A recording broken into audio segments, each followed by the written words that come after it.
Cloud computing is perhaps the most important technology trend in enterprise IT for a generation.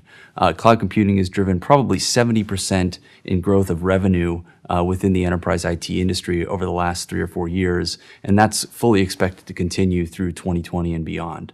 What's very important to understand is what segments are driving that growth and how that's evolving so that you can aim at the right places in the market if you're a provider.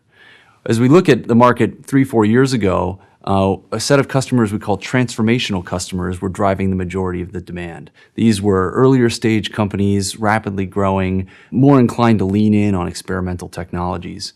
And what's happened now is a very different cohort of companies are driving growth.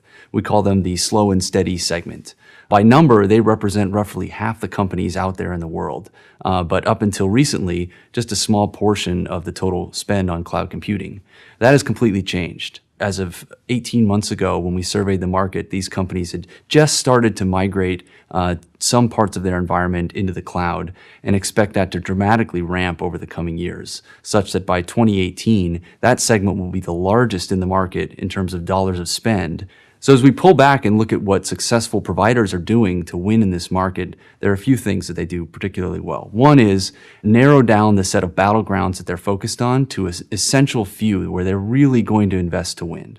Second, they segment the market in those battlegrounds to really understand what the nature of demand is and how that's evolving, and narrow further their focus to just that segment where their offerings are most likely to resonate.